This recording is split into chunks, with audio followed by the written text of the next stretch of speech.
Derek, I feel a bit emotional because I was just saying to you, I've been privileged enough to turn around and seen so much of your career. Yeah. And I know you're still in war mode, so I don't want to get too deep into it and make it a... No, it's all right, man. It's all right, man. But it's real though, man. This is the last fight in the UK, right? Yeah. Derek Ward Chisora, how are you feeling? Just first of all. First of all, I'm feeling great. I feel great. I feel good, I can't believe it, man. Huh? I can't believe it. I really can't believe it. Like I've seen so much of the development, the redevelopment, the storyline. You know one thing I understand as human beings, we need a good comeback. You know when your football team is losing 5-0, and then suddenly you got about 20 minutes left, and then suddenly they come back winning 6-0. I mean, it's a great comeback. It is. It's one of those things like, the politics,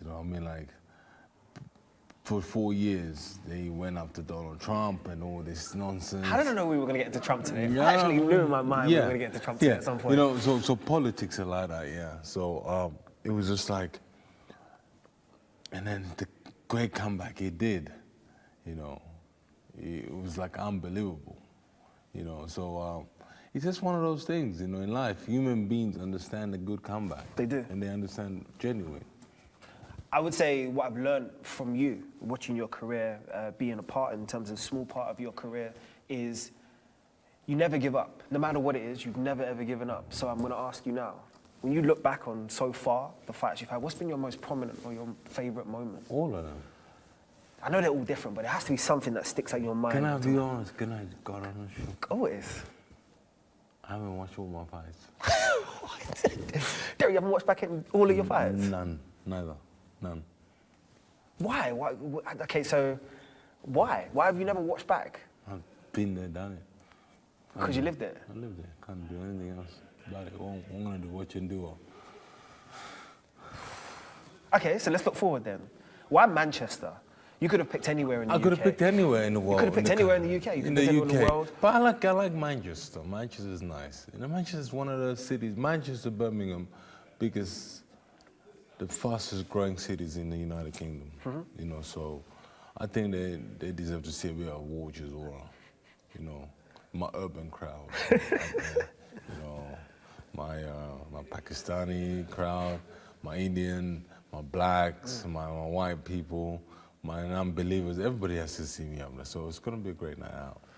Overall, when you look at where you are right now, and also the choice of Otto Wallin, of all people, what was it about that one you wanted him to be your final spectacle? Baby Miller didn't go through, and then Otto Wallin was there. And I hate southpaws, bro. That's what I was going to say to you, because you could have had an easier serenade out of it. You chose a technical person who's a southpaw. I know. But you know what? It is what it is. What is it?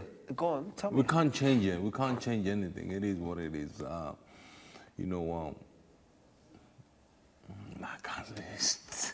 It's like jumping out of a plane and then finding out your parachute don't work. So what are you going to do? You can't scream, nobody's going to save you. Let's hope not.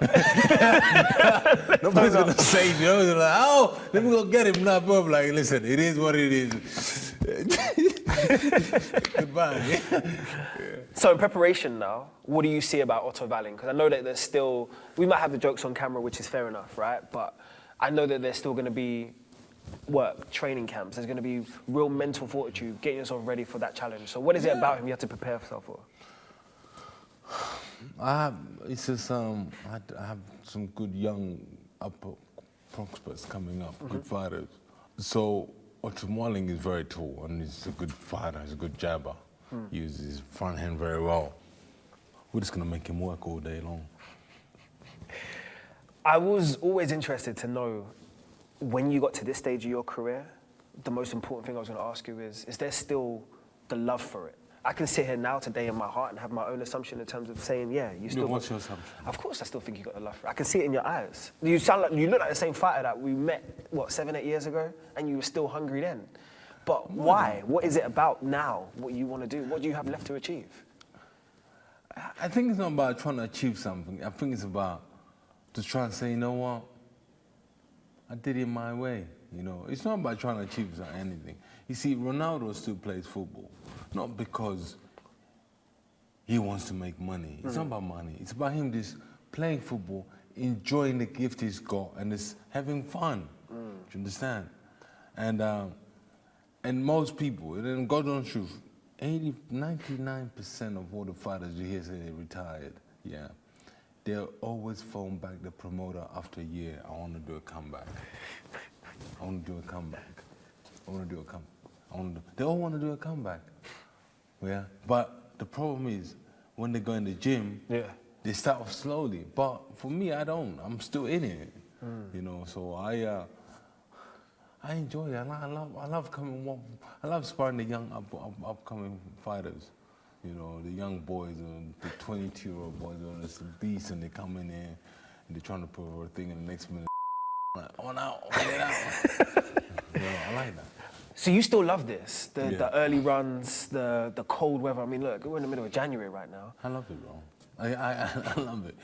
You know. You've given so much of your life to this sport. You've missed Christmases, birthdays. No, you fucking mad. No, I haven't missed nothing. So when we sat down here today, you didn't turn around and say to me it was just a quiet, normal, chilled Christmas. You could have had a different type of Christmas if you wanted to. Bro, you're bad.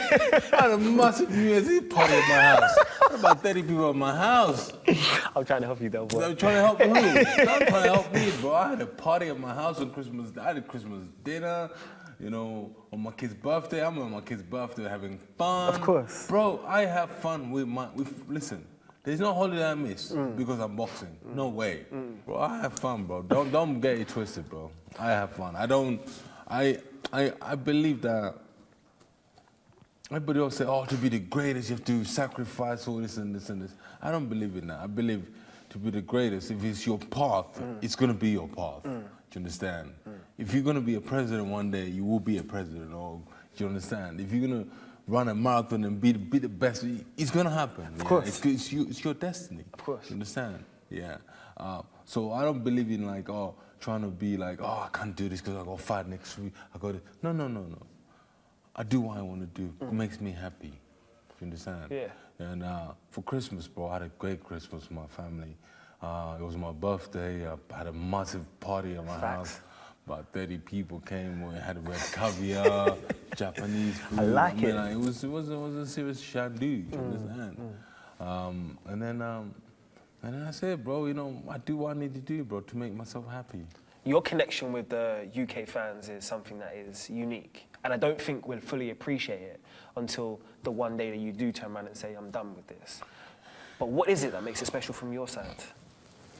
I think they know what's real, bro. I think they understand what's real now. You know, before they didn't understand it, but now they understand what's real. Yeah.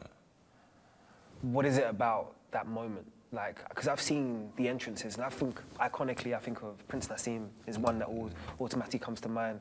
I think Kell Brook, when he comes down a ring apron and all the rest of it, is incredible, but your moment is going to be special. It holds its own weight. Have you thought about that? That last time you're going to hear your wonderful track as you come down? I don't know. No. I might shed a tear, I don't know. You can't shed a tear before. I've never seen Del Boy in that emotional state. You always looking forward. No, it's good. You know what? For a real man cries, bro. 100%. You know, real man cries. You know, I shed a tear this morning actually because I was in my kitchen. My daughter came with her lips all bleeding, and then she goes, I don't know. I'm like, I got to her. She's only 5, and I got to her. What are you doing this for? And then she goes, I want attention. You didn't make me no food. You didn't make me no food. You didn't buy me no toys. And then I had to pause for a minute. I'm like, you can't do this. If you want attention, you can't hurt yourself to get attention.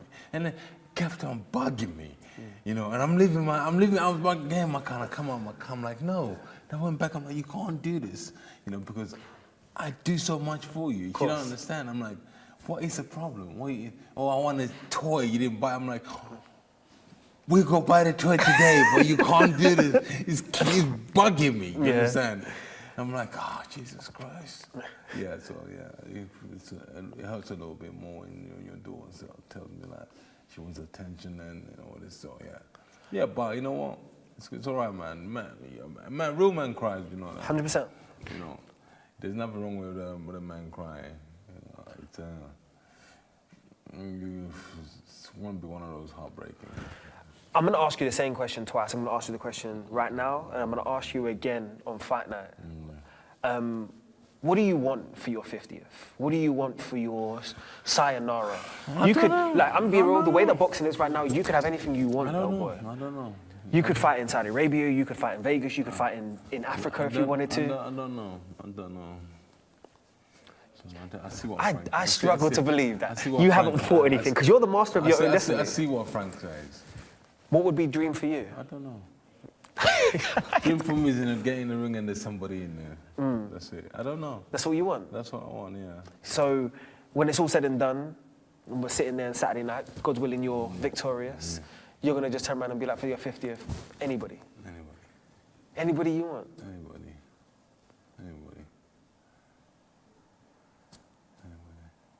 No, I keep saying that anybody, yeah. But I've fought everybody in the United Kingdom. You have? Yeah. You have? And I fought everybody apart from 2 people. Who is? I mean, one comes to mind immediately. We're gone. Well, I know he's a close friend, but Anthony Joshua. Anthony Joshua, yeah, and Daniel Dubois. And Daniel Dubois. Yeah. So I might do a coin flip on that. I want my coin flip with Frank Warren. Yes. In the ring afterwards, is that what we're going to do? A coin flip? Yeah, coin flip, yeah. No, yesterday I had a massive meeting with Frank. Yeah. And Frank always wins these coin flips. He does. Yeah. And then I was like, you know what? I want to test this theory, you know. So we did a massive bet yesterday, and I won on a coin flip. So I can't tempt you for, because I'm always wanting to go back home, so I can't tempt you for any fight in Zimbabwe. I'll coin flip it in the ring on Saturday. Hold your word to it. Hold the bond to it now. You, bro. Okay, cool. We're holding that as bond. Well then, Del, I just got one more, which is just a message for you, because these are your people, these are your fans. These people love and appreciate you, and no doubt about it, they're going to come out for you again in Manchester. If it's your final moment in the UK, what message do you have for them?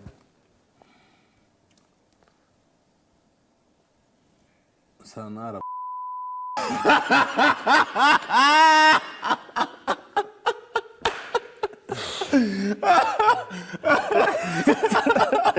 The one, the only Derek Chisora. I appreciate you, man. Yeah.